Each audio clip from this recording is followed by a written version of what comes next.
L'être humain, par sa nature, est un être social. Communiquer avec les autres est l'un de nos besoins les plus primitifs et fondamentaux.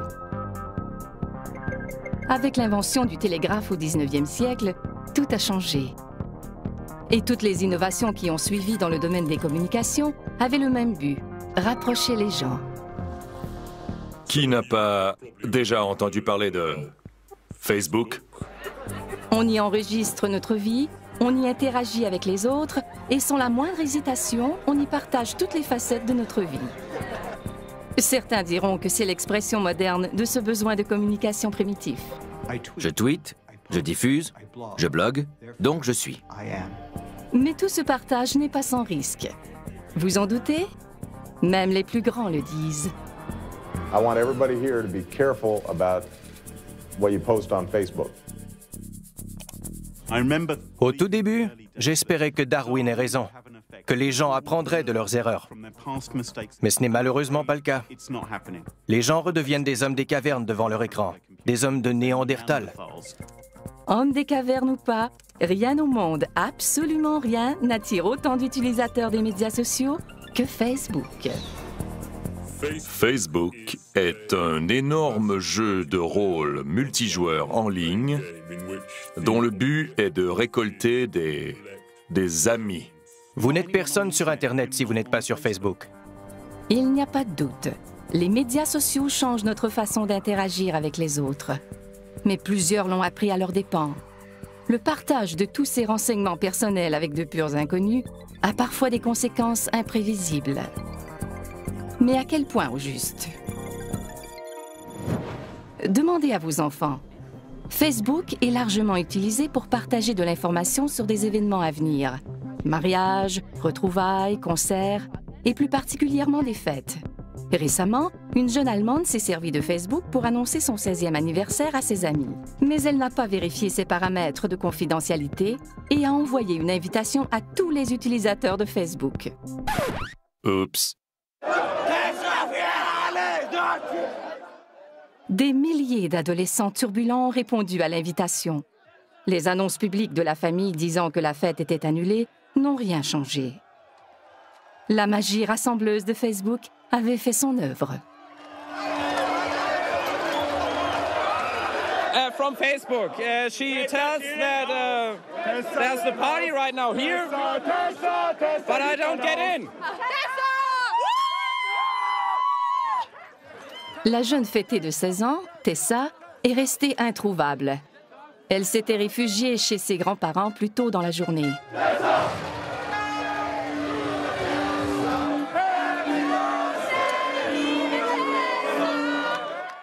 Un clic inoffensif sur Facebook, un moment d'inattention à 16 ans et toute une vie de notoriété sur Facebook.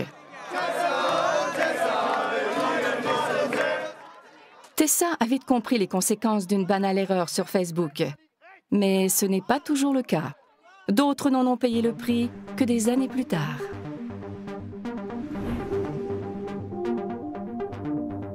La Colombie-Britannique est réputée pour les aléas de sa politique provinciale. Voici une de ses circonscriptions, la baie de Falls Creek de Vancouver, où se côtoient résidences et commerces.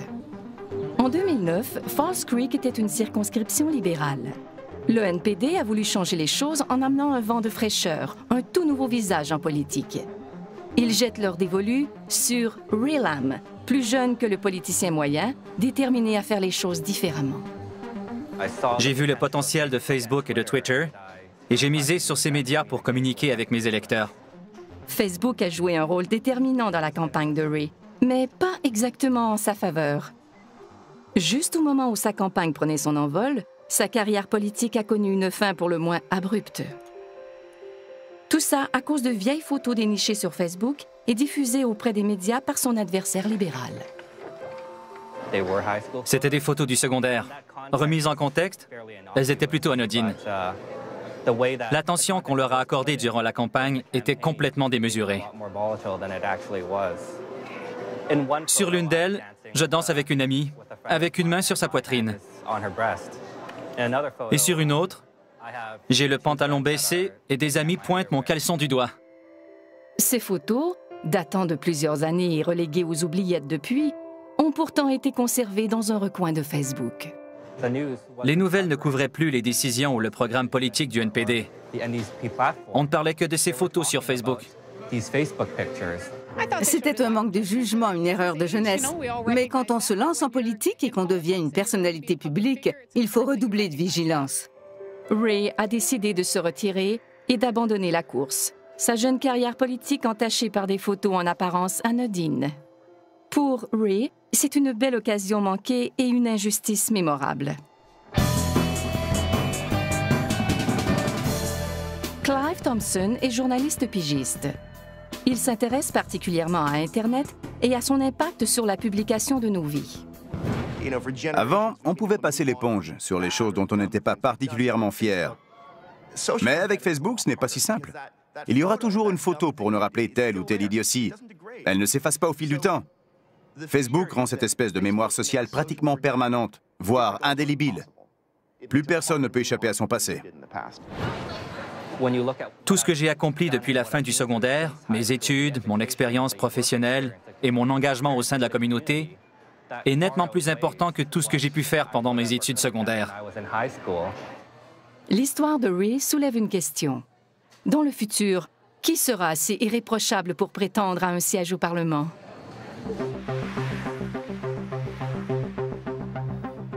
Chaque jour, des millions de photos et de microbillets potentiellement compromettants sont versés sur la toile, au vu et au su de tous. Prenez le mariage royal de Kate et William en avril 2011. La cérémonie d'entre toutes les cérémonies. Un moment prestigieux pour plusieurs régiments des Forces armées britanniques, dont les très décorés Scots Guards. La sélection des gardes pour un événement de cette envergure est très exigeante. L'un d'entre eux, Cameron Riley, âgé de 18 ans, n'a pas été retenu. Tout ça à cause d'un commentaire publié sur sa page Facebook. Dans un spectaculaire manque de jugement qui a fait le tour du monde, Riley a traité la future mariée de « vache coincée ». Dans la foulée, il a ajouté que c'était une « traînée de la haute » et que personne n'en avait rien à foutre. Un écart de conduite qui a coûté à Riley sa présence au mariage royal. Cette histoire risque de le hanter pendant toute sa carrière militaire, ou du moins ce qui en reste.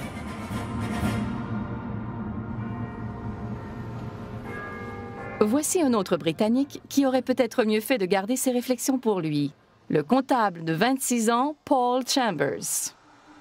L'homme a acheté un billet d'avion en partance d'un aéroport régional pour visiter sa copine à Belfast. 9 jours avant son départ, l'aéroport est paralysé par une tempête de neige. Chambers se permet alors d'envoyer une mise en garde amicale à l'aéroport dans un microbillet sur Twitter. Merde, l'aéroport Robin Hood est fermé. Vous avez une semaine pour rétablir la situation, sinon je fais sauter l'aéroport. Pas très futé, Monsieur Chambers. Le microbillet ayant été publié sur un réseau public, le personnel de l'aéroport a été alerté et ne l'a pas pris à la légère. Paul Chambers a été la première personne du Royaume-Uni accusée en vertu de la loi sur le terrorisme pour des menaces proférées sur Twitter. À cause de toute cette agitation, il a perdu son emploi comme directeur financier. Mais à quoi a-t-il pensé au juste? À en juger par ses actions, il y a de quoi se demander si ce type n'est pas complètement idiot. D'un autre côté, on vit à une époque où il faut apprendre à faire la distinction entre le monde réel, où seules les personnes dans la même pièce nous entendent, et le monde virtuel, où tout le monde entend ce qu'on dit. Apparemment, il n'a pas poussé la réflexion jusque-là. Au final, Paul Chambers a été condamné à une amende de 1 500 $ et a été banni de cet aéroport, à vie. Incorrigible, il réagit à sa condamnation dans un autre microbillet. Je remercie la couronne d'avoir tout fait pour ruiner la vie d'un citoyen ordinaire. J'adore la Grande-Bretagne. Et depuis quand devrait-on se méfier des lavoto-bénéfices?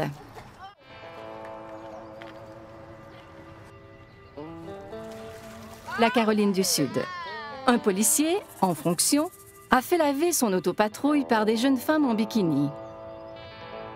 Inévitablement, la scène a été photographiée et les photos ont abouti sur Facebook.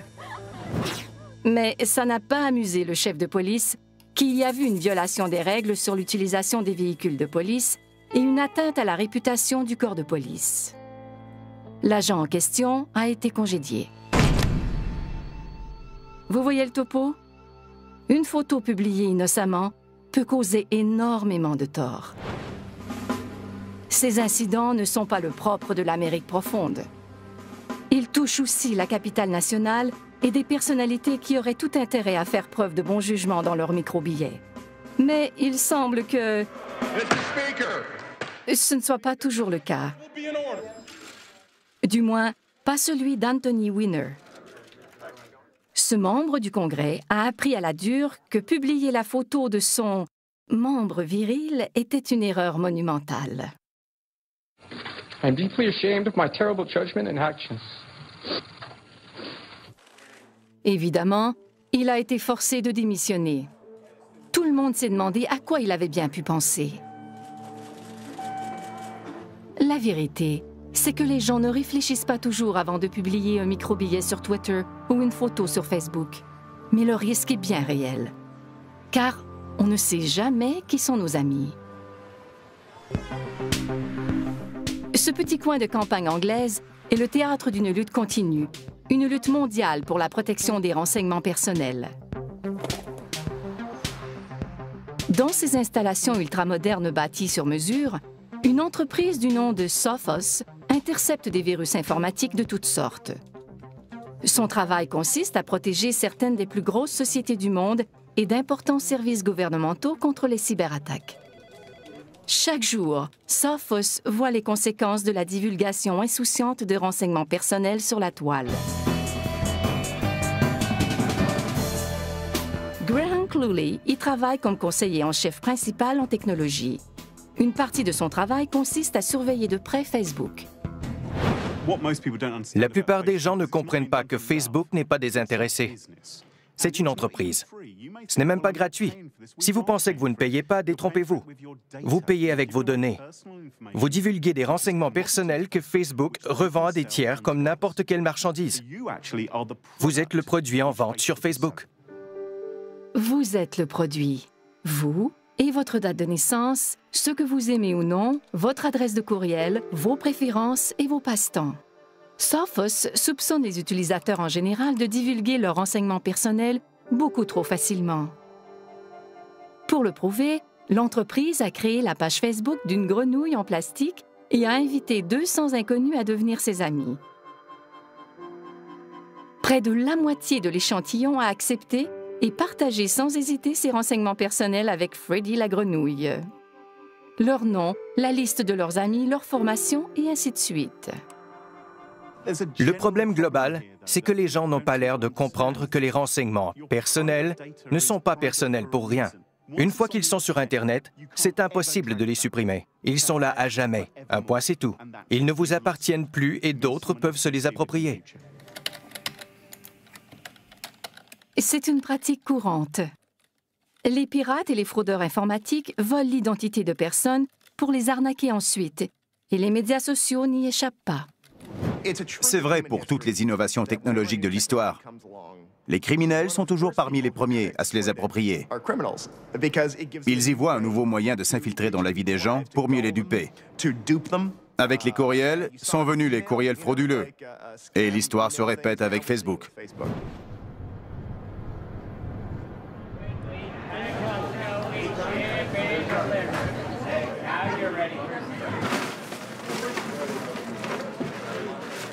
Brian Rodberg en sait quelque chose. Il a travaillé pendant des années comme directeur des communications pour Microsoft. En 2009, sa page Facebook a été prise d'assaut par un pirate informatique professionnel. Ma fille faisait ses devoirs dans le séjour. Puis, elle a vu en consultant sa page Facebook que mon profil avait été actualisé et indiquait « Brian Rodberg a un urgent besoin d'aide ». Elle m'a aussitôt demandé si tout allait bien. J'ai répondu que tout allait pour le mieux. Ce n'était évidemment pas le cas. Le pirate a pris soin de communiquer avec tous les amis Facebook de Brian Rodberg pour leur faire croire qu'il était dans le pétrin que j'avais été braqué à Londres, que j'étais là-bas avec Sharon et les enfants. Ils connaissaient le nom de ma femme, car elle était parmi mes amis Facebook. Ils ont vu mes photos. J'étais désemparé, car je savais que celui qui avait pris le contrôle de ma page communiquerait avec tous mes amis. C'était tout un casse-tête pour moi, et j'étais vraiment navré que mes amis en subissent les conséquences. Celui qui a piraté la page de Brian persiste et trouve rapidement quelqu'un prêt à envoyer des fonds à un ami Facebook dans le besoin. Benny, un ami de longue date de Brian, répond à l'appel. Au final, il a envoyé 1 200 $ en 2 versements par la Western Union. Quelqu'un a ensuite récupéré l'argent à une succursale Western Union du Royaume-Uni en se faisant passer pour moi. Ces fraudes de type « cri du cœur » remontent au règne d'Élisabeth Ier il y a des siècles. À l'époque, la victime se laissait persuader d'avancer une somme d'argent pour faire libérer une belle princesse espagnole qui l'épouserait en guise de récompense. La technique, dite de la prisonnière espagnole, continue d'être utilisée 400 ans plus tard par les descendants de ces escrocs qui sévissent sur Facebook. Facebook est le terreau le plus fertile de cybercriminels sur tout l'Internet. Il y a plus de crimes, de pourriels et de logiciels malveillants sur Facebook que n'importe où ailleurs. Facebook est le site idéal pour percer dans le monde de la cybercriminalité. Au retour, le crime sur Facebook a un visage, accessible à tous. Des criminels et des voleurs vont jusqu'à prendre des photos d'eux-mêmes sur le lieu du crime, avec l'argent volé dans les mains, et à les publier sur Facebook.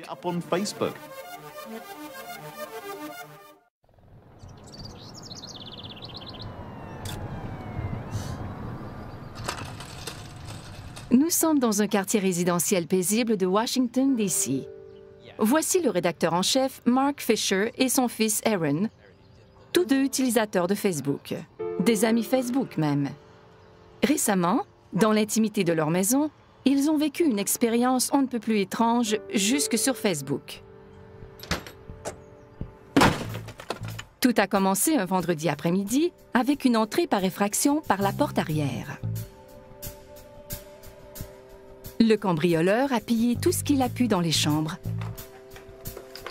y compris de l'argent et l'ordinateur portable d'Aaron. Il est même allé jusqu'à voler un nouveau manteau d'hiver tout juste arrivé de chez Macy's. Le voleur était parti depuis longtemps quand Aaron est rentré de l'école. Il a constaté le vol et a communiqué avec ses parents. On a reçu un courriel dont l'objet était « à l'aide ». Les Fisher appellent immédiatement la police et arrivent à la maison tout juste avant les policiers.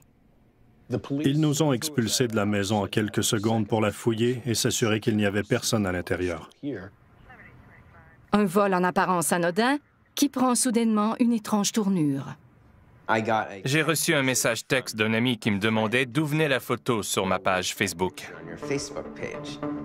J'ai couru jusqu'à l'ordinateur de bureau de mon père, qui était toujours là, et je suis allé sur Facebook pour savoir de quoi il parlait. C'est là que j'ai vu la photo.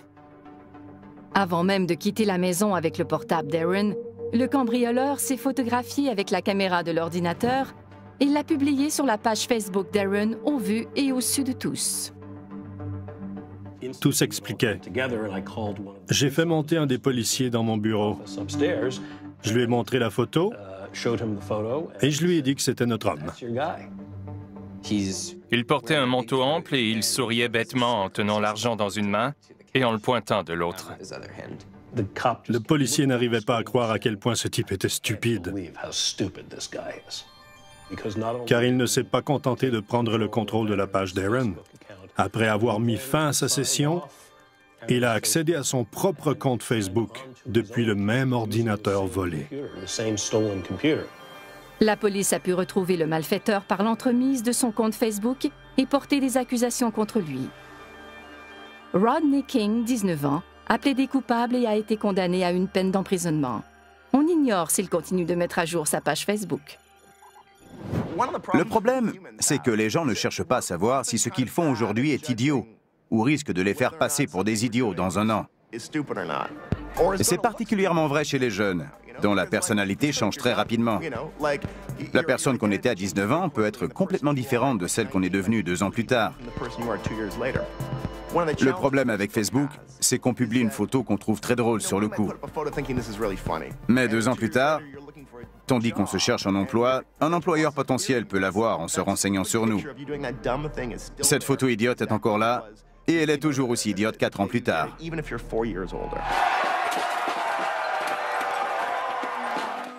Les émeutes de Vancouver après la défaite en finale de la Coupe Stanley le prouvent. Des centaines de personnes, alors photographiées et filmées, se sont retrouvées sur Facebook et YouTube. Tout ce qui importait était le moment présent, pas les conséquences éventuelles de leurs gestes. Pour eux, il n'y avait que ce moment précis, à cet endroit précis. Ce qui, à l'ère des médias sociaux, n'est évidemment pas le cas.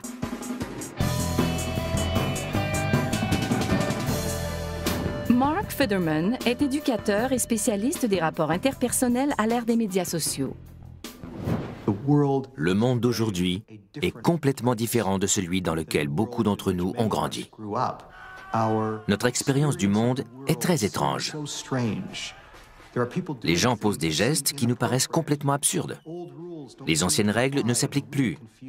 Et cette situation peut porter à confusion pour certains, car on vit à une époque en pleine transformation, du jamais vu depuis le milieu du XVIe siècle.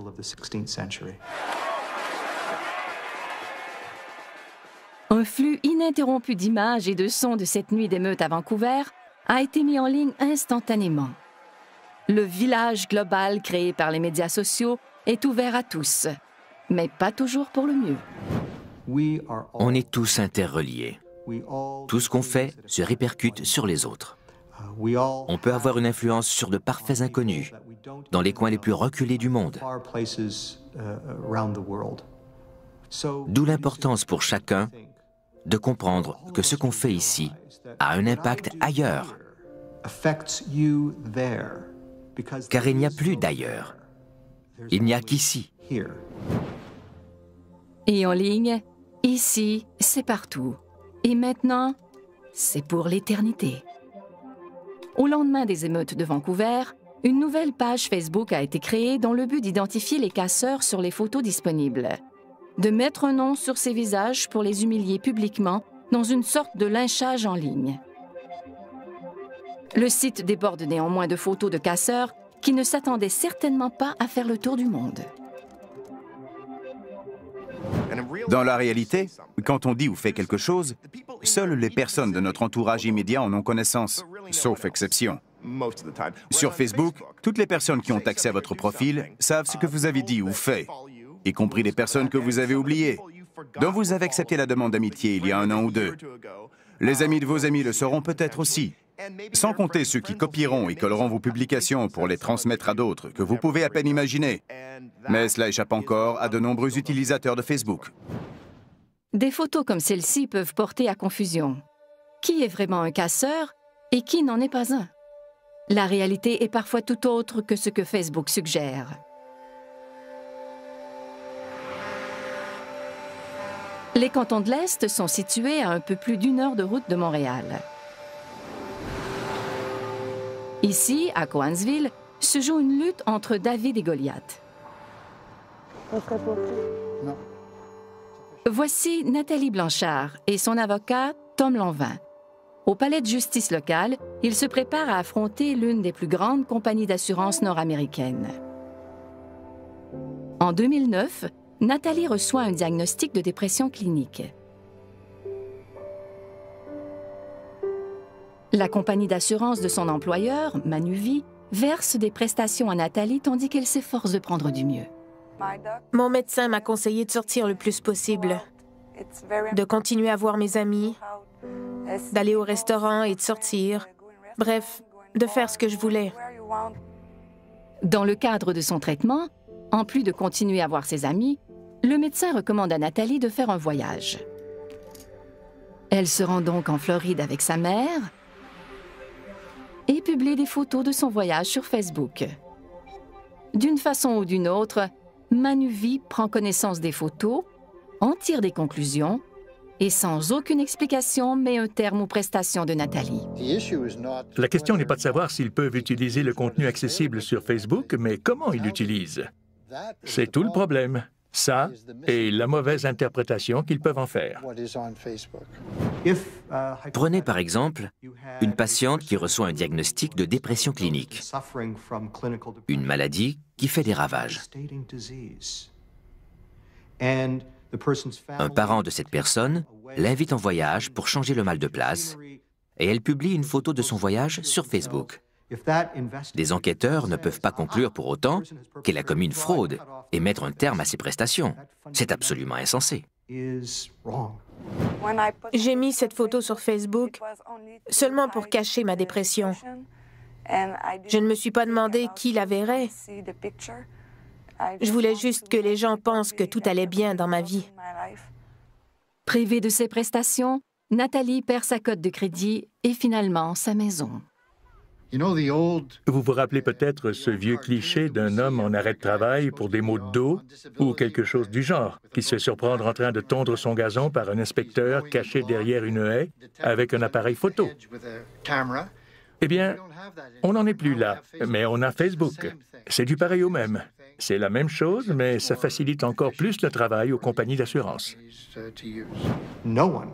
Personne ne peut évaluer la condition médicale ou psychologique d'une personne en se fondant sur une photo hors contexte sur Facebook. La cause de Nathalie a finalement fait l'objet d'un règlement à l'amiable en janvier 2012, annulant le procès attendu par des enquêteurs d'assurance, des experts en protection de la vie privée et des avocats en droit du travail de partout dans le monde. Au retour, une histoire d'amour. L'histoire de deux parfaits inconnus et d'une soirée sur Facebook qui a tout changé. Facebook est reconnu pour créer des liens.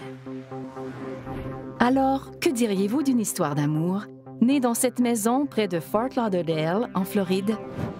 Voici deux personnes qui ont beaucoup en commun, y compris quelque chose de plutôt inattendu. Je m'appelle Kelly Hildebrandt. Je m'appelle Kelly Hildebrandt. K-L-L Hildebrandt. H-I-L-D-E-B-R-A-N-D-T. How many pancakes do you want? Pour Kelly Hildebrandt et Kelly Hildebrandt, la vie à deux a commencé sur Facebook.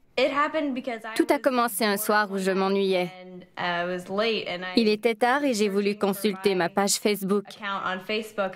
J'ai saisi mon nom dans le champ de recherche et il est apparu sur mon écran. J'ai été étonnée de voir qu'une autre personne s'appelait Kelly Hildebrandt et que c'était un gars. Alors je lui ai envoyé un message. Elle m'a salué en me disant qu'on avait le même nom. Peu de temps après, j'étais dans un vol vers la Floride pour rencontrer l'autre Kelly Hildebrandt.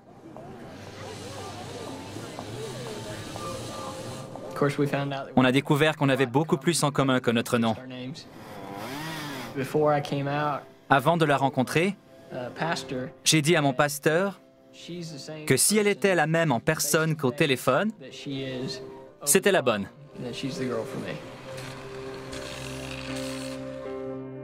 Il s'est avéré que Kelly était faite pour Kelly.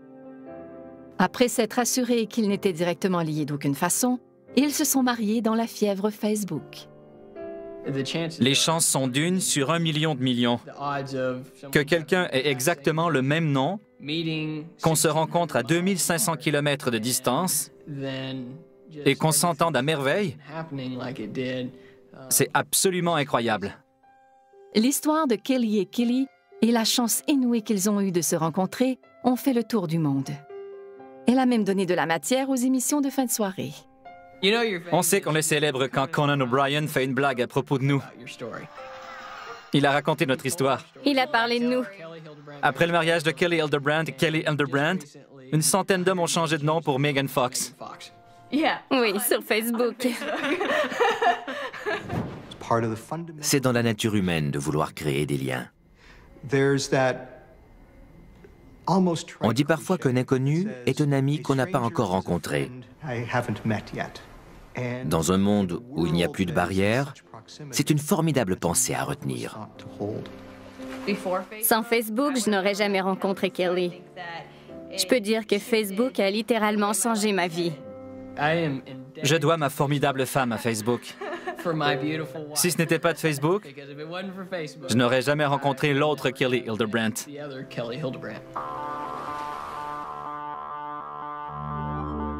Certains utilisateurs voient l'indication de leur état civil sur Facebook comme une brillante idée qui permet de savoir rapidement qui est libre et qui ne l'est pas.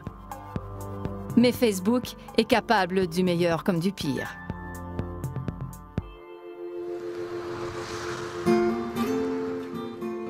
Lowell, au Massachusetts, est le berceau de la révolution industrielle aux États-Unis. Jadis, les usines de textiles y fleurissaient pour traiter le coton venu du Sud. Ces usines sont aujourd'hui fermées et Lowell tente de se redéfinir depuis quelques années. C'est également le cas de Ken Savage, dont la vie a pris un tournant grâce à Facebook. Mon ex-femme se servait de Facebook pour communiquer avec ses amis. Mais elle y a vite vu l'occasion de retrouver d'anciens petits amis. Vous le voyez venir. Sa femme a fini par le tromper et il l'a prise en flagrant délit. Facebook a très certainement précipité la fin de mon mariage. On n'avait plus une très bonne communication. Elle a cessé de s'intéresser à moi et a jeté son dévolu sur Facebook. Elle aussi a compris alors que c'était fini entre nous. Elle n'était plus heureuse et a pensé trouver ce qu'elle recherchait plus facilement sur Facebook. On entend des histoires, et je suis sûr qu'elles sont vraies, de couples où l'un des partenaires essaie de discuter avec l'autre tandis qu'il a les yeux rivés sur Facebook. Tout ce flux de stimuli sociaux est si riche que certains n'arrivent pas à en faire abstraction, même quand ils sont dans la même pièce que leur supposée tendre moitié. Ken et sa femme se sont séparés. J'ai expliqué à ma famille ce qui s'était passé et pourquoi je la quittais.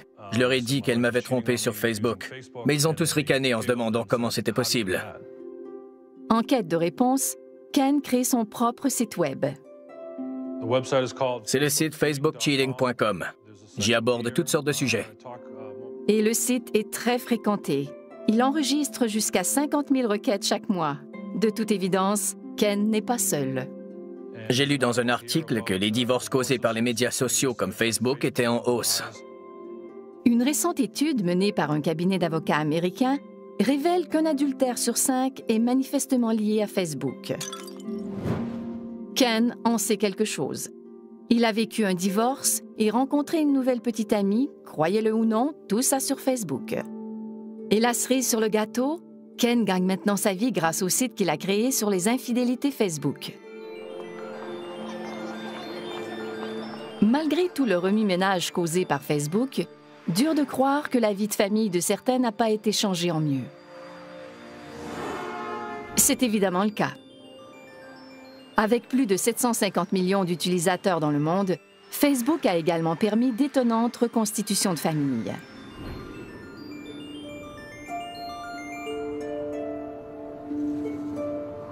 Dans cette maison d'un quartier paisible de Regina, vit un homme qui a tenté de répondre à une question fondamentale toute sa vie.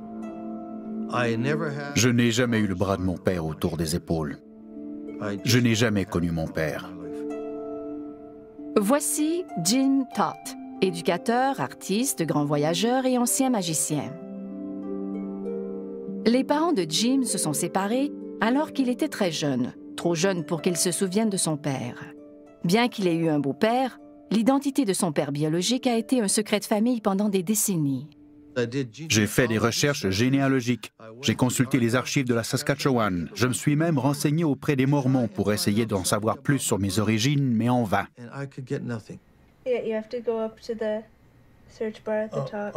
Tout a changé le jour où sa petite fille, Janelle, l'a initié à un nouveau monde sur son ordinateur.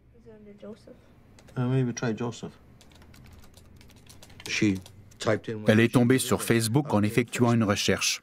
Je lui ai demandé si on pouvait vraiment retrouver des gens avec ça. Elle m'a dit oui, alors je lui ai demandé de m'aider. Et le nom Porcolab a donné un résultat, avec une minuscule photo. J'ai été très surpris. Je ne m'attendais pas à ça. C'est la première fois que j'avais une réponse positive. J'avais la photo sous les yeux. J'ai découvert que c'était mon demi-neveu. Et c'est ainsi que j'ai retrouvé mon demi-frère, d'un seul clic. Plus d'un demi-siècle de recherche résolue en quelques minutes sur Facebook. Bonjour, Jim. J'ignore par où commencer, mais ton père était mon grand-père. À ce moment précis, j'ai établi la connexion que j'attendais depuis 50 ans. Mon père était son grand-père. J'avais réussi, après 50 ans de recherche. Et c'est grâce à Facebook que j'ai établi cette connexion. Ce genre de retrouvailles, qui n'auraient sans doute jamais pu avoir lieu dans le passé, se produisent au quotidien de nos jours. C'est le beau côté de la médaille. C'est pourquoi les utilisateurs, malgré leurs mauvaises expériences, retournent sur Facebook, parce que la magie de Facebook continue d'opérer. Jim a rencontré les membres de sa famille cet été-là. Ce qui était perdu a été retrouvé, grâce à Facebook. Au retour, Facebook pourrait-il faire des pierres tombales et des cimetières des reliques du passé?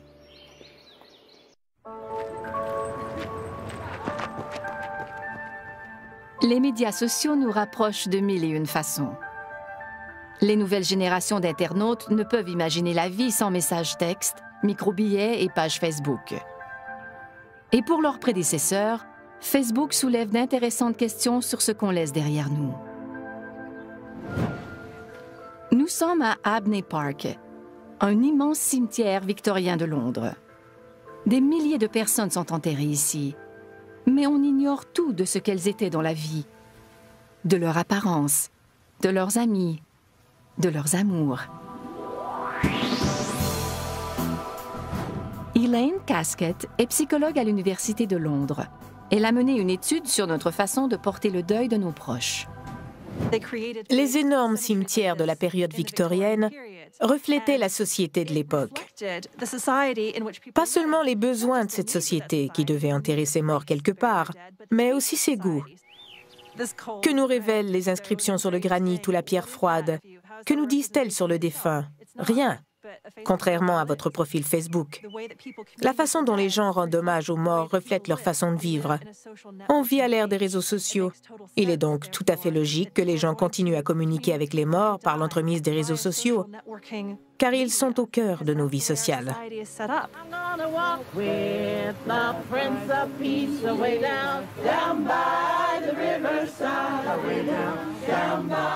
La famille et les amis de Wilma Jones sont réunis pour lui rendre un dernier hommage. She is going to be sadly missed by us all because she was loved by us all. Wilma était une utilisatrice de Facebook. Après sa mort en 2010, sa page est restée active et ses amis ont continué à y publier des messages.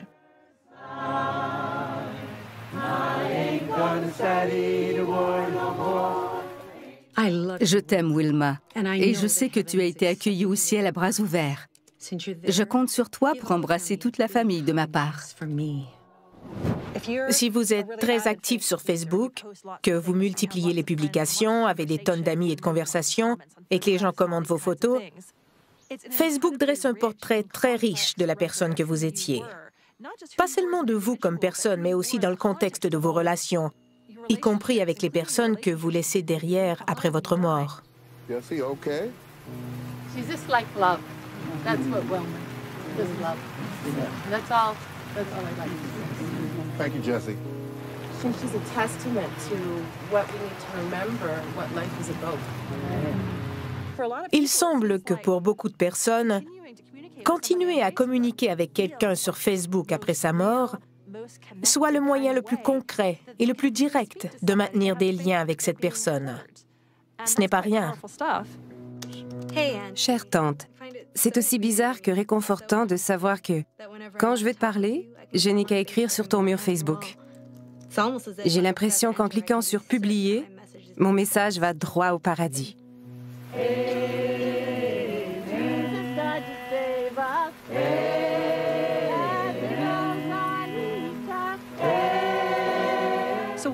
On commence à se demander si, dans le futur, Il y aura encore de la place pour des stèles funéraires, comme celle qui m'entoure aujourd'hui.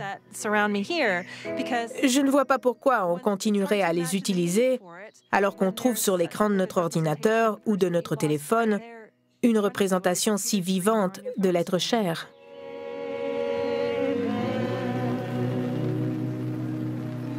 Thank you, everybody.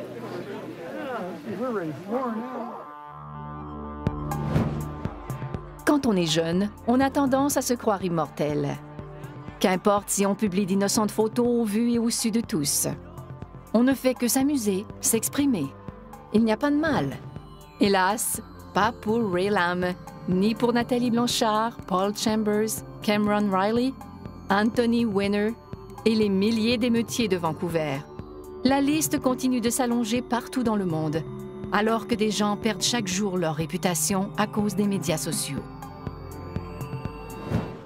Si vous n'êtes pas prêt à descendre sur la place publique avec un porte-voix pour raconter haut et fort votre vie privée, ne la publiez pas sur Internet. Si vous ne voulez pas l'étaler en public, n'en parlez pas sur Internet. Vous faites confiance à une société pour garder vos renseignements personnels secrets, mais ce n'est pas exactement dans sa philosophie d'entreprise. Et quelle que soit la philosophie de Facebook, ça fonctionne. Il ne tient qu'à nous de nous y adapter. Exister en ligne, partiellement en ligne et partiellement hors ligne, créera toujours des tensions entre les deux mondes. Mais d'autres sites surpasseront un jour Facebook. La prochaine génération de médias sociaux nous envahira avant même qu'on le sache. Et un jour, Facebook et Twitter nous paraîtront aussi désuets que le télégraphe. Facebook et Twitter ne sont pas les moteurs des changements sociaux, mais ils agissent comme courroies de transmission. Ils accélèrent les changements qui se dessinent aujourd'hui, mais qui pourraient prendre 150 ans à se réaliser pleinement. Et au bout de l'aventure, le monde sera complètement métamorphosé.